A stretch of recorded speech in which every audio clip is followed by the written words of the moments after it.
I will hopefully not be doing that, as I've been muting my microphone to cough. But either way, we have a draft on our hands, and I think the only thing that's surprising me here is the Ember Spirit ban out. Navi's turn to I feel like Thinking Matonga they Man just... isn't on the team anymore.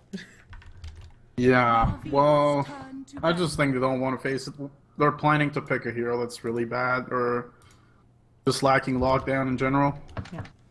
So, and we're going to be seeing that we've got Tusk, Dazzle picked up, obviously fantastic heroes, and we've seen the members of Na'Vi play really well with those. And also we've got Darkseer, Wyvern, so liking both of these drafts coming out already. Radiant team back. Yeah, Darkseer Wyvern is a really strong combo. Although, as much as I like Tusk Dazzle, I don't know if they intend to dual lane it against the Wyvern lane, because basically when she freezes, like, Dazzle is physical. So I don't know how successful they'll be if they decide to do that.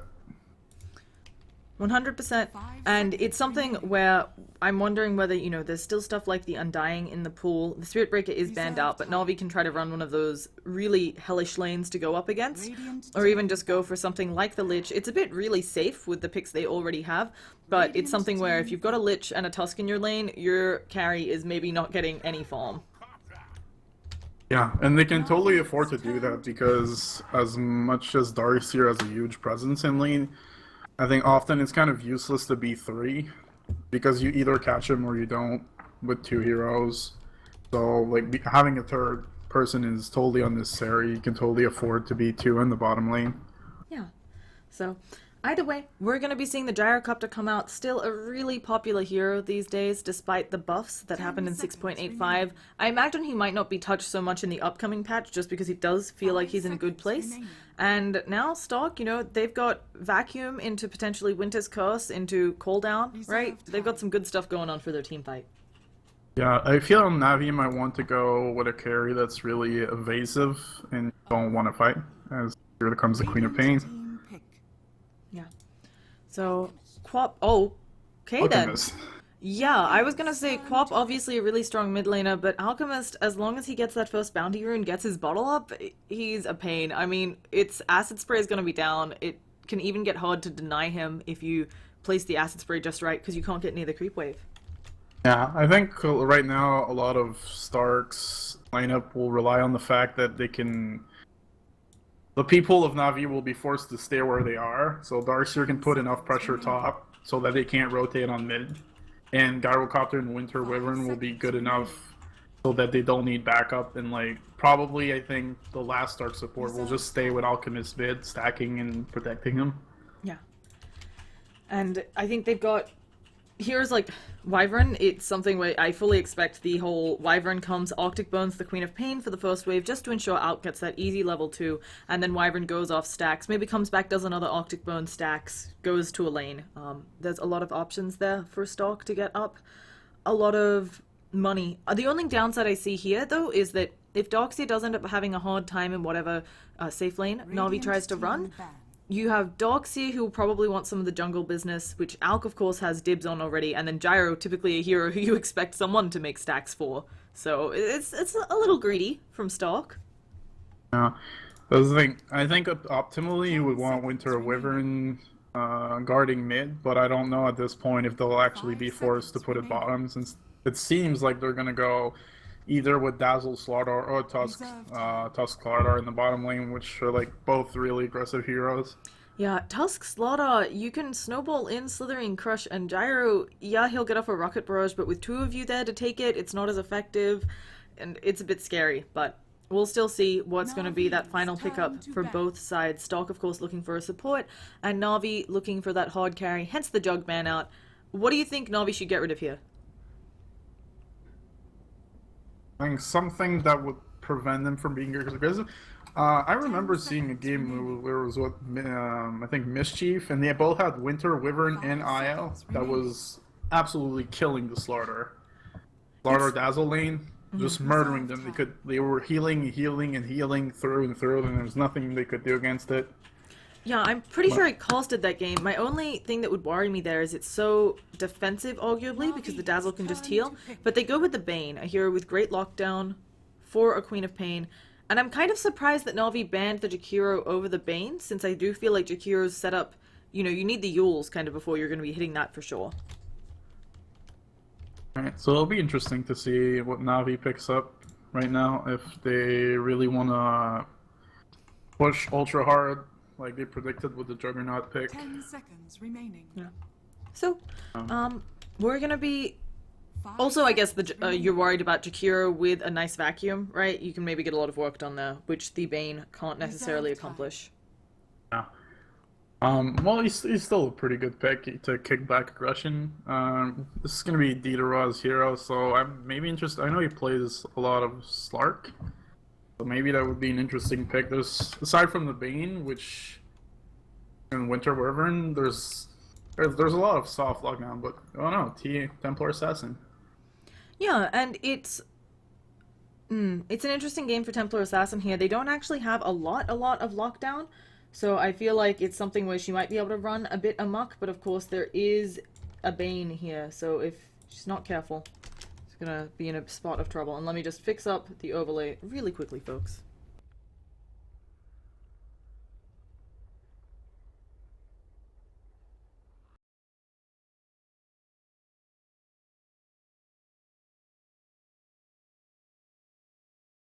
What I was expecting. Yeah, I was expecting Queen of Pain mid because she's really good against Alchemist, but I guess now with the Bane, they figured that the Bane could actually 10 wrestle with her a bit mid and give her a lot of trouble, so they went with TA. 5 seconds remaining. Kind of limits Bane's ability to do anything. He has to use his sleep, which causes an enormous amount of mana. Yeah, 100%. So we have the immediate TP coming out of the Tusk. Seneko going to be going out, placing early wards, and we'll see what else he can get going on out there. It's actually going to, yeah, it's going to be this ward, so they want to make sure that Dendi has a really easy... Oh, is that blocks Ancients, or no? Yes.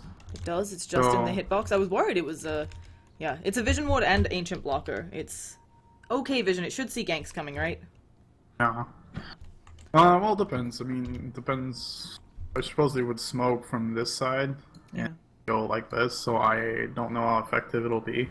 But it would stop just the potential gank coming down here. Maybe a Bane comes down, is like, hey.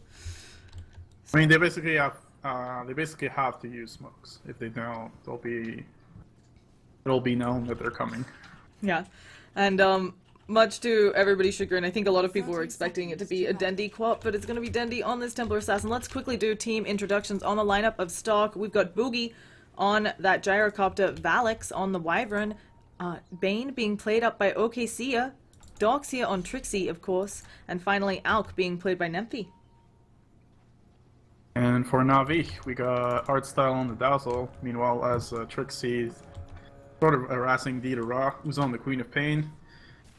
They're engaging. They're going for the snowball. The Octobone is coming up, but Nemphy, he takes a huge heal bomb. Can they get the first blood? They do on Dicharon, while Nemphy may fall. And I mean, this is all still... Who got the bounty there? They should be able to kill off Artstyle, these two ranged heroes, and it looks like the bounty wasn't gained by Alchemist, so his lane just got really rough.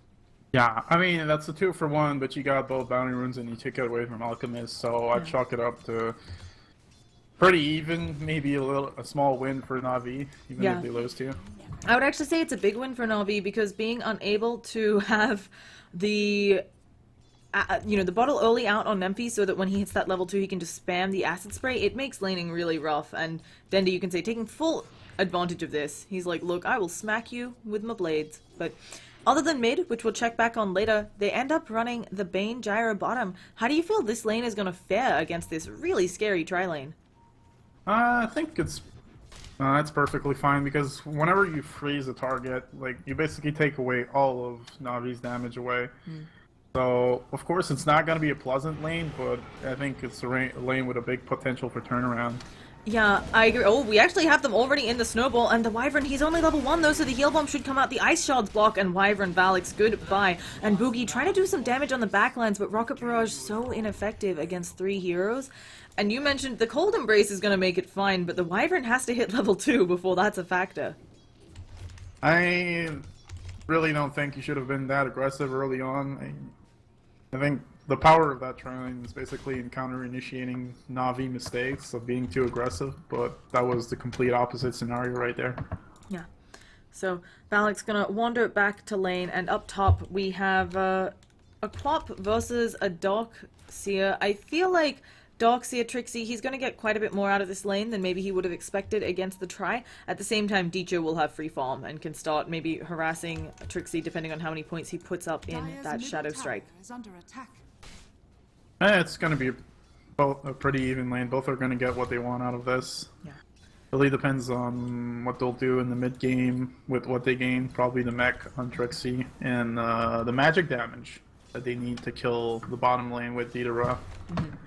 100%, and we could see some early rotations coming out of Quap. I would love to see that. You know, the minute Quap hits level 6, you just go for a kill. It's got a long cooldown, may as well use it early.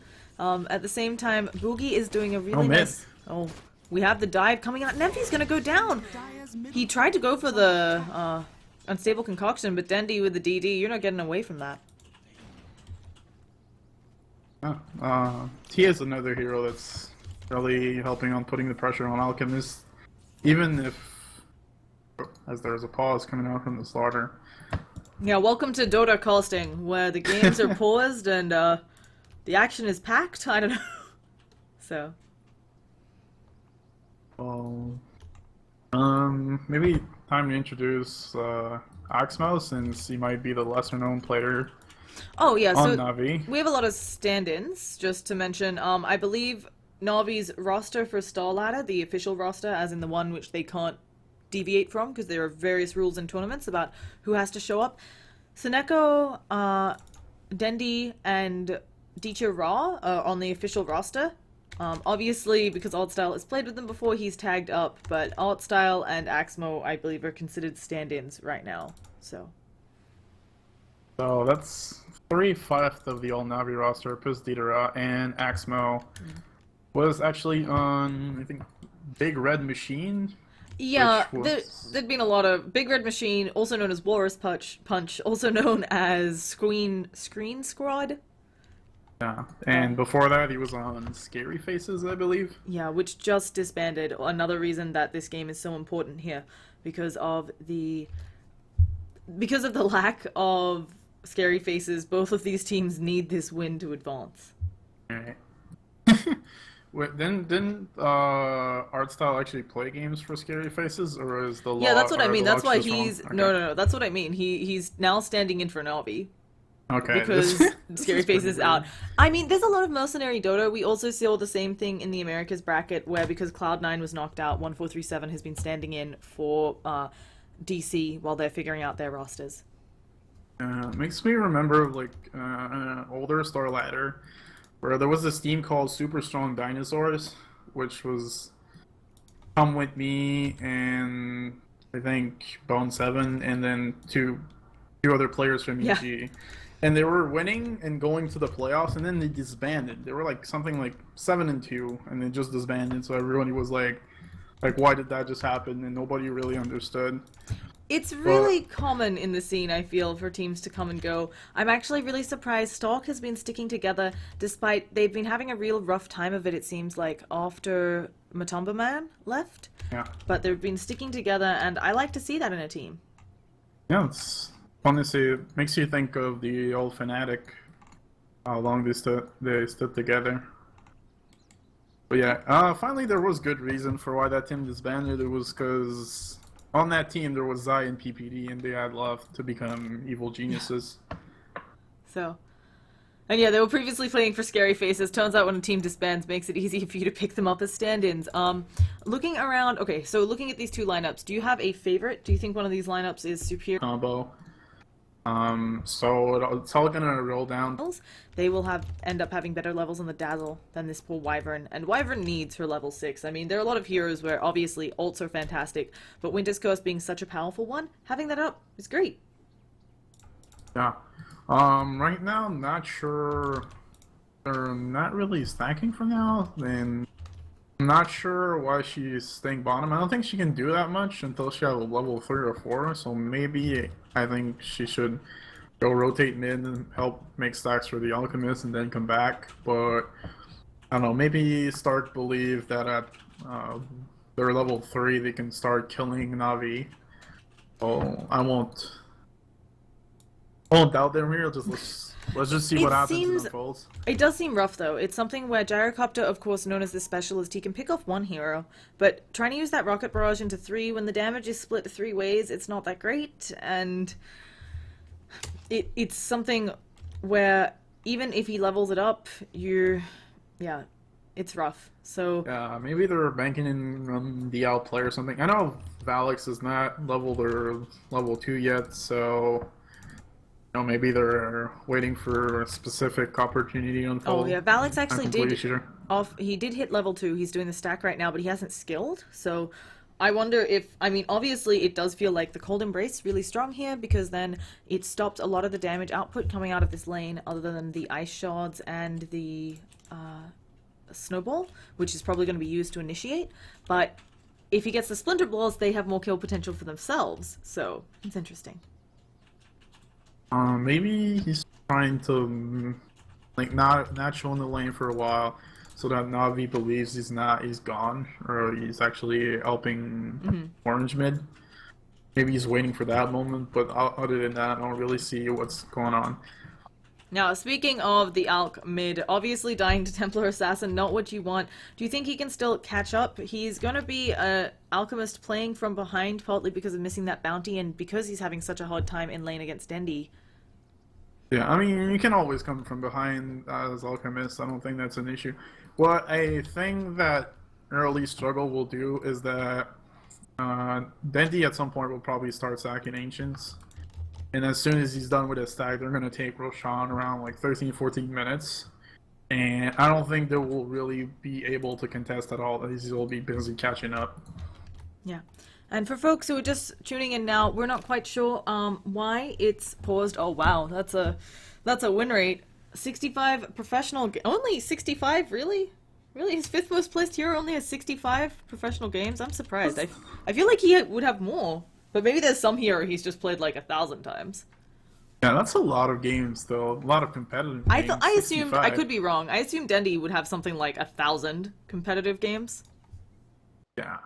No, probably something like that, but I guess it varies on the patches, and like sometimes you just see a hero a lot, so it seems like you should be picked more. But overall, like TA is sort of always, now she's pretty strong in this meta, but in the past she was always this sort of pocket pick.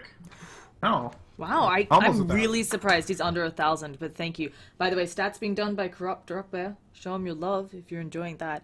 So, really nice to find out. And I also have to say, as you said, Templar Assassin, especially if you don't pick enough lockdown here against her, she can really roll over the game. And Slaughter is finally back, as FN reminds them that there are only 10 minutes of pause time. So, wow, that was 8 minutes. Wow. But yeah, we are done with the pause, hopefully, when people say ready. I'm hopeful that one day we'll get to cast some Dota. I was actually really excited for this set, because this is my first time casting Na'Vi. Oh. Yeah, that's the classic. I don't think, no matter how, underwhelming their performances may be, they're still going to be Na'Vi forever. They are a much beloved team, and I feel like, as you said, regardless of how they're doing, everybody likes them. So, but I hope for them to get better and be back to their status. I think that's good for the game. Yeah, and hopefully the roster shuffles will help them out. Now, Alk returning to the mid lane, we'll be able to see whether Wyvern, and Wyvern actually hasn't skilled. Probably one of those she's deciding if there's some aggression, she might just have to skill up the Cold Embrace. But this is pretty much zoning Boogie from the lane. So, I mean, there's not much farm coming out there. Top lane is a tie, I would argue. I'm not going to even say it's a 1 lane for Trixie. And Trixie is going in onto DGR, trying to bring some harass there. Does throw out the Shadow Strike, but this means Queen of Pain doesn't have Blink, but Trixie doesn't have another Surge for 4 seconds. And with Sineko TPing in, oh goodness, he's not going to get the TP out in time. And Trixie, he goes down. It will free up space in bottom lane, but it felt like a bit of an overextension. Under attack. Definitely gonna gonna give Theodora the advantage Oh, as no. starters going on bottom. They actually cold embrace up Valix, but now Boogie, he's in quite a bit of trouble. I'm really surprised Alt Style didn't go for the heal bomb there. It felt like there were a lot of creeps around, and now they use it on OK Psycha, and if he can't get off the brain sap, he's gonna fall. No, you're really bringing it out today. That seems like a couple of very costly misplays, both top and bottom. Oh. Yeah, and now Seneko is being a right pain to the Alk. Nemphy did manage to pick up a bounty rune this time, so... Good for him. Yeah, this is aggression top might actually allow Theodora to rotate much faster to the bottom lane. Yeah. He hit 6 very early, he gets a bottle, he's also good at clarity, so yeah, he wants to come in Sonic Wave, and I think the target of choice is actually not going to be bottom, but Nemphy. I think understanding that if they can just shut down the Alchemist, they win the game pretty easily, because if that guy's behind, he makes no game impact. But she chooses to go back top. Interesting. Dire's top tower It's certainly is something under where she attack. could get a kill up there, and since... Oh, she doesn't actually have a TP. I was expecting if she had a TP to go for it. Trixie is also pinging her out, so maybe that signals that they can be more aggressive on bottom. But I don't think it's the time, and in fact the ice shot slightly off the mark with Boogie. They immediately cold embrace him. He might just take the damage when this is done, but the Optic Bone is coming out now. Boogie turning it around with the Rocket Barrage. Seneco's taking a lot of damage, and these are long cooldowns. They need more damage, and Boogie, he goes, he eats his mango. A secondary Rocket Barrage. There is going to be a shallow grave, but do they have the damage they need to attack him down? But instead, he looks like he'll get the TP out. Boogie falls. They've got Trixie coming in. The Wyvern will get the Tusk, but again, is it worth it? Oh. And actually, they get him in base. Cute. You're very nice. I thought that was a very nice sleep to isolate one of the Navi players, but then again, great shallow grave to turn it around. Yeah. So, let's say, you know, obviously Gyre right now, Sant and Yasha, really popular. Do you think there's another way? It feels like you're up against a minus Alma strat. Can you do something about that as the Gyre, or do you have to rely on your other teammates, hoping that Alk manages to get his farm items? You just have to wait. Yeah. Oh, yeah. I think you would want the For Alchemist. this, we have a Bane rotating again. Immediately, the Cold Embrace, the moment he sees Axmo. And they, again, as we said, no damage that goes through that. But Valix, its Cold Embrace is over. Boogie's taking a lot of damage too. The Wyvern is down. OK, Sia is going to be the target of their... Can't call it yet, but Na'Vi is having the time of their life in this bottom lane. Dire's top tower is under attack. Yeah, this is pretty bad, but it's still early game. It's still about 3,000 BPM, XPM.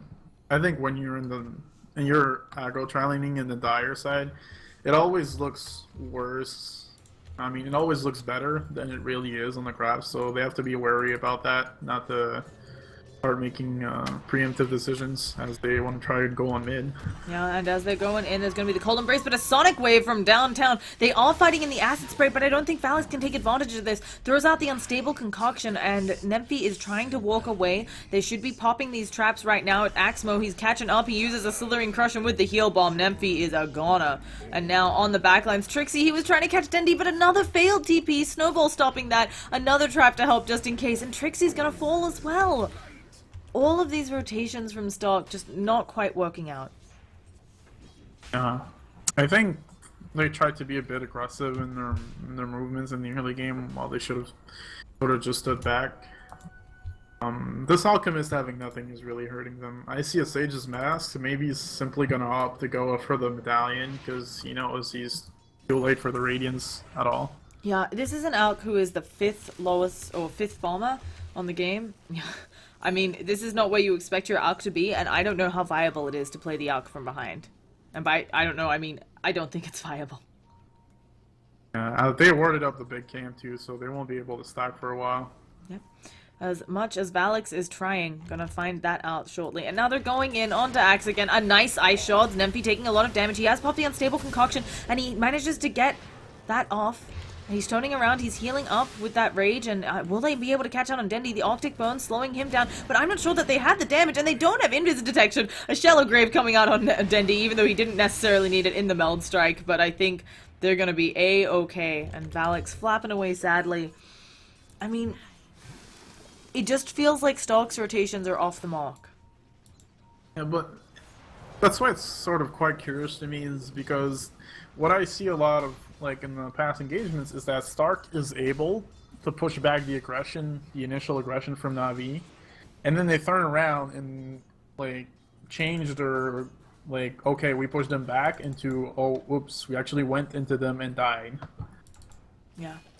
And it's a really weird, as you said, really weird turnaround. They stop the aggression, and instead of just calming down, continuing to farm up, they go for more. But at least Alk is finding some bounty runes somewhere and getting his mana up, despite there being traps all over the place. This is something we haven't talked about. It's not much touched on, and as I say that, Dendi is probably going to get a solo kill. Where's the Nightmare? Should be coming out. Dendi will have the haste for a little bit of that duration, so even with it coming off of cooldown, he's got refractions up, 6 new ones, and he decides not to dive the tower, seeing the TP. Instead, he's just going to take the creep wave with him. And there are 5 heroes from Na'Vi in the bottom lane. Yeah, they really want to make sure nobody's getting anything. Oh, there's gonna be a snowball coming in onto Boogie. There's a Walrus Punch. They're trying to use the... Oh, goodness. Rocket Barrage. Nobody cares about it. Sonic Wave coming out, and Valix is a goner, too. And now it looks like OKC are inevitably gonna fall here. There's just too many around. We are 3 to 15, 10 minutes, 11 minutes into this game. Na'Vi with almost a 7.5 thousand gold lead and approaching over a 5,000 experience lead. This is turning really ugly, but as I was mentioning, this is why I thought the lineups were okay at the start, because I thought originally that Stark could just Dire's top tower is be around their own jungle and then defend aggression from out there, but that's not what they've been doing at all. So this is really, really puzzling. I think this is the first time PqMz has been farming this big camp, and I don't think they have noticed that there's a warrior that. Oh, they just don't have the resources. 1 or 2 times. Yeah. They might not have the resources to deal with it right now, and this is going to be a super early Roshan coming out from Na'Vi. Do you think Stark's only hope? I mean, they've got smokes up on them too. They could potentially try to go for something like that. Even if they kill one hero here, it's going to be a big kill. But Na'Vi has been grouping up a lot, so I don't know if they'll be able to find somebody. I think it's really up to, like, it's Na'Vi's game to lose, basically. Mm-hmm. If they don't make any mistakes, I don't think there's anything that Stark can do. Agreed. And now I think Nemphy, despite his bad start, he's got 3k gold up. I feel like he might be trying to go for a super late Radiance, trying to take advantage of a little bit of the space he's been able to get, but I'm not sure it's going to help out in this game. I mean, yeah, that is a way to look at it. Thank you, Crop Drop. Alk is clearly not doing well, as you can see, folks. So, I just don't know how you come back into this for Stark. Well, Trixie's gonna hit level 11 pretty soon. I don't know if they can do something with that wall, but it's a big issue. Winter Wyvern still being 5. If maybe you had level 2 wall, Winter's Curse, as there's an engagement on top. Trixie very luckily on the wrong side of those ice shards, or right for him. So, going to end up working out Axmo, looking around, but I think that this means that the mid tower in a lot of danger of going down. Well, I feel there's still like a slight chance for Stark if they manage to. Obviously, I think they're gonna, at this point, they're gonna have to fight either in their T2s or in their base, and that's gonna be it. Yeah. Well, you know, they still got the huge combos, and as much as bottom lane they have been wrecked, like, the Slar still doesn't have Trez. He has a Blink Dagger and an Urn of Shadows. Like, they got destroyed bottom, but it's not that much that he has right now. Yep, I do agree with you. It does feel like if they can hold the high ground, which they certainly have wombo combo to do that, they can get back into this. But Dazzle already rocking a medallion. I mean, Na'Vi is big. Seneko almost has his mech up, about 600 gold away from that. Dendi just finished his Deso, and that's when he went for an Aquila and the full treads beforehand, with, of course, that Aegis that he's rocking. Orchid, only a couple hundred gold away for the Queen of Pain. As you said, Blink Dagger already active on Axmo. And they've got 2.5 more minutes on that Aegis. They can afford to waste a little bit of time, or not waste, spend a little bit of time, maybe take the top tower, maybe take a tier 2. Yeah, they seem to be content for now by just taking away Alchemist as part of the jungle, but he's not really been farming that part, so as he stuns himself, I don't know what he saw there. I think he was trying to go for Dendi, but just not able to make it work in the situation, and Dendi has more than enough vision with all of these TA traps we see all over the deck. Yeah, Navi have really big extended vision right now. Yeah, it's something we don't often get to talk about, but with a lot of the other vision nerfs coming out, you know, of course, Bounty Hunters vision got nerfed, Disruptors, Thunderstrike got nerfed as well. They're trying to go on top, but this is gonna maybe backfire. Yeah, they're gonna throw the stun out onto Seneko. The vacuum ends up missing because of that. I think they'll get Seneko, but the entire rest of Navi are coming, and they might not actually be able to catch him. He's moving so fast. Alchemist only has boots being slowed up by the sigil. He has the relic on him, and suddenly Stalk realizing they need to get all the way out of here. Trixie is the one who's probably gonna fall, taking a tumble for the rest of his team, and it does get the Alchemist out, but not a good exchange. But this is the epitome of what's been happening this game. I don't feel... You know, what do you gain if you kill that Tusk? I guess you get some goal on the Alchemist, some goal on the Darkseer, but they're both ahead of him in Neth, where it seems like Alchemist has been able to farm somewhat well in the last 5 minutes, and not that much aggression on him, and then they try to do this move, and it just backfires on them. They could be safely farming, I think. Yeah, 100%. It's just not working out. And Gyrocopter goes down in the bottom lane, a little bit too far out. You have to know at this point that you no longer own the jungle, and that's rough. So, I don't want to say it's over, but it does feel like Na'Vi slowly but surely is strangling out Stalk. 3 to 17, you know, we've got, as long as Stalk doesn't get another kill, we have a chance at that perfect score that we all love so much. For Na'Vi, I think it's a really safe game. Obviously, they have Deso. They can just make sure that they keep knocking down towers and then get the next Aegis. Oh, we actually have an engagement happening over here. Fiend's Grip on Axmo. Can they get the kill? Axmo, he's got the stun. Oh goodness, there's gonna be a Sonic Wave coming from above. Scream, almost finishing off the cooldown. Axmo, can he go down to the Rocket Barrage? One last auto attack will get it. They're also now working on Deecher Raw, but has lots of ways to get out of this, including a Blink, including the Shallow Grave. The Wyvern goes down on the side, and now Boogie, they want to work in on him. Dendi is around, but is telling his team, it looks like, to say back out. Trixie's coming over, and he may have some more for us, but instead they turn right around. Nempi is behind them all, goes to throw out his stun, ends up throwing it on DJ Raw, but he's put in the snowball, life saved, and now Nempi and Boogie need to retreat, but Nempi, he's gonna fall. Boogie trying to get out, and an ultra kill for DJ Raw. Yeah, as the fight was breaking on over here, at the bottom lane, you can see the wall was expensed. They were trying to go on Dendi with Ninfi and Trixie. Seemed like, again, really hard. Like, why would you like try? I feel like this game they tried to kill the TA so many times and then failed.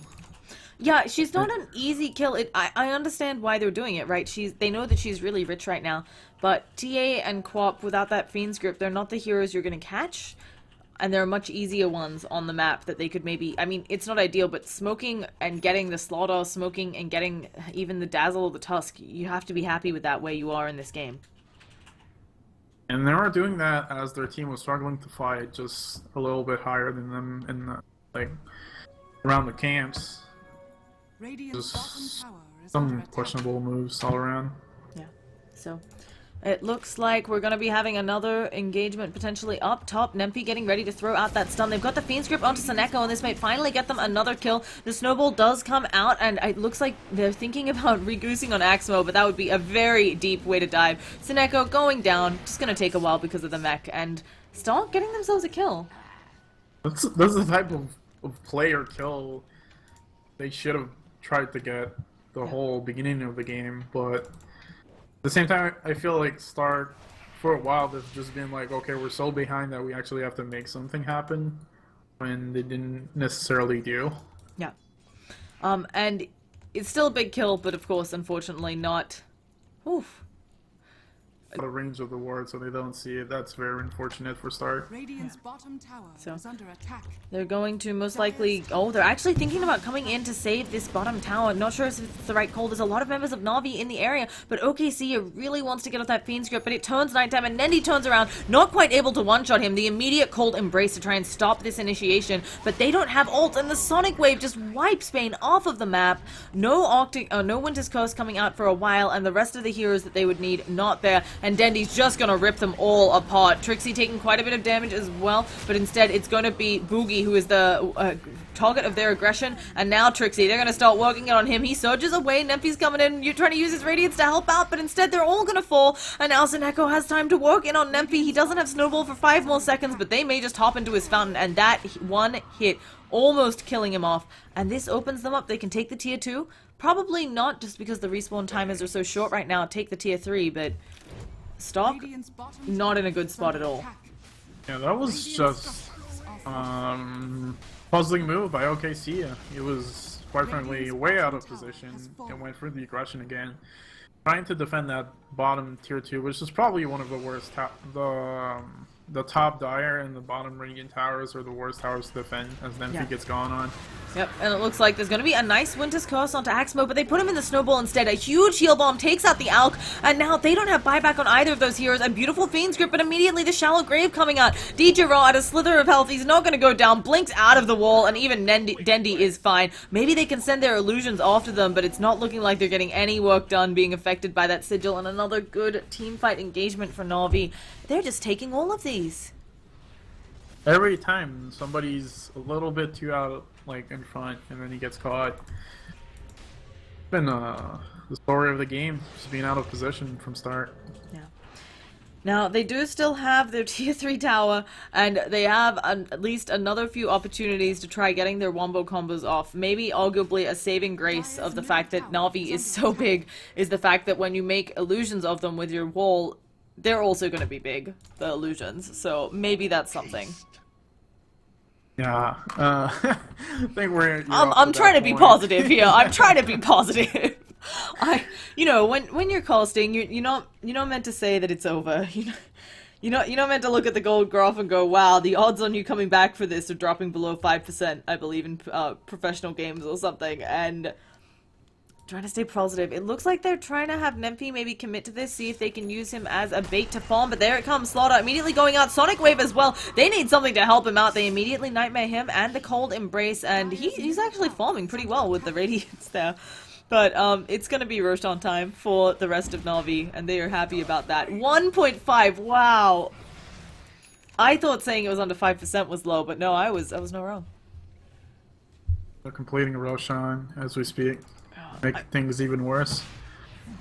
I was so excited to cast Na'Vi, and they are just stomping Stark. I was hoping, for an evil game, a bit of even game, a bit of back and forth, but it's looking really hard. We do have a smoke coming out for the lineup. Oh, and they have a good chance of going in on Dendi. Just use that blink. They go for the Fiend's Grip immediately. Acid Spray has been put down. Splinter Blast as well. They do have the Winter's Curse, so they could use that as well, but there is the Shallow Grave coming up. Dendi will have to pass through this wall, so maybe that's something. Can his illusion work in on him? But they drop the cooldown to basically no effect, and they still have the Winter's Curse. Wyvern is silenced up, though, and he goes down before being able to use it. Sineko is burning away, and Dendi, the refraction charges. When will they finally be gone? But no, nobody's over there to deal with those. So Bane has gone down, Wyvern is down, and a huge slithering crush on all 3 of them. There is an acid spray on the deck, but it is not damaging anyone. And Dendi, he's back in, and he doesn't care. He's gonna take a full rocket barrage, but he's still in there at 30 health, and even if he went down here, he has an Aegis, so he might finally burn down.